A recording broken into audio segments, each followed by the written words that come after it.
Bonjour Bruno Donnet. Bonjour Philippe. Content de vous retrouver, mais vous, je vous vois tous les jours, et justement tous les jours Bruno, ici vous auscultez les passions médiatiques. Et avant-hier, vous avez été très intéressé par une interview que vous avez vue sur BFM TV. Bruce Toussaint, m'avez-vous dit, s'est rendu à Marseille pour prendre des nouvelles de Didier Raoult. Oui, et alors je tiens immédiatement à vous rassurer Philippe, le professeur Raoult va beaucoup mieux.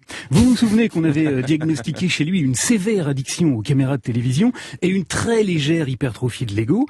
Eh bien ça s'est nettement amélioré. Écoutez donc comment il a répondu à Bruce Toussaint lorsqu'il lui a rappelé qu'il venait tout juste de comparaître devant le Conseil de l'Ordre des médecins. Vous avez dit pendant cette comparution, on fait le procès de la réussite. C'est vrai. Donc la réussite, c'est vous.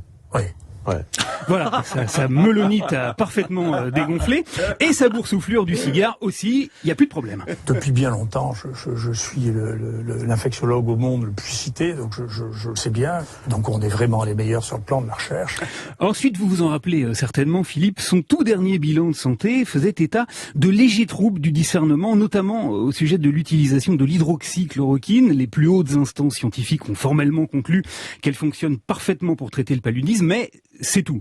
Eh bien, là aussi, la rémission est complète. Question de Bruce Toussaint. Alors, pour soigner les malades du Covid... En novembre 2021, vous utilisez l'hydroxychloroquine ici ? Réponse du professeur. Oui, mais bien sûr, c'est toujours utilisé. C'est le meilleur traitement qui existe au monde actuellement. Voilà, guéri, vous dis-je. Bon, alors il faut quand même que je vous signale qu'on a vu apparaître de tout nouveaux symptômes chez Didier Raoult, mais rien d'inquiétant. Vous allez voir, c'est très très léger.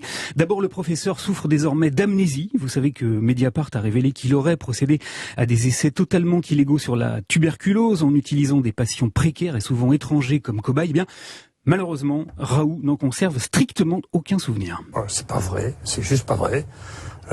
Si vous voulez, c'est juste pas vrai. Du reste, au sujet de Mediapart, le professeur Raoult est également atteint d'une légère pathologie qu'on appelle l'édouiplénélite et qui conduit souvent celui qui en souffre à confondre les journalistes d'investigation avec des insectes volants. Je n'ai pas répondu au type de Mediapart parce que pour moi, c'est des mouches à viande. Mais oui, Raoult n'accorde aucun crédit aux enquêtes maintes fois récompensées de Mediapart. En revanche, il fait pleinement confiance à François. Les types qui ont monté ça, c'est un type, vous le savez très bien d'ailleurs, c'est un type parce que François a entièrement dépiauté cette histoire des complotistes de l'Arcélosphère. Voilà, alors à toutes fins utiles, Philippe, je rappelle ici que François ne compte plus aucun journaliste dans ses rangs. Les derniers, ils étaient 4, ont démissionné il y a 3 ou 4 ans.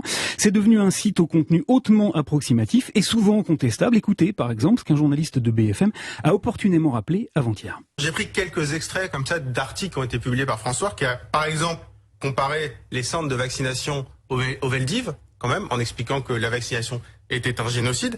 Quand même, qui dit. Enfin, Didier Raoult a développé aussi une très légère tendance à un trouble mental qui est malheureusement devenu extrêmement contagieux, surtout chez les populations cérébralement fragiles. Bruce Toussaint l'a interrogé à propos de l'OMS, l'Organisation mondiale de la santé, et le professeur lui a répondu ça. C'est acheté beaucoup par Bill Gates quand même, hein. Beaucoup. Bah oui Philippe, tout le monde le sait, l'OMS c'est Bill Gates qui tire les ficelles. C'est le financier majeur de l'OMS. D'accord. Vous avez qu'à le regarder, c'est comme votre métier. Du coup, le docteur Toussaint a fini par établir un diagnostic et il fut sans appel. Voilà, on est sur un dérapage complotiste, là. C'est pas professeur Raoult. Eh oui, le professeur Raoult est atteint de complotisme, mais je vous l'ai dit, pas d'inquiétude à avoir, hein. Par ça, il se porte comme un charme. Il a du bol, car à titre personnel, en l'entendant avant-hier, j'ai été pris d'épouvantables douleurs au journalisme et à la mémoire, surtout à celle de Pierre Lazareff, le fondateur de François, probablement dû à la 5G que ce salopard de Bill Gates m'a sournoisement inoculé dans ses vaccins. Merci beaucoup Bruno Donnet et bon week-end pour se remettre de tout ça.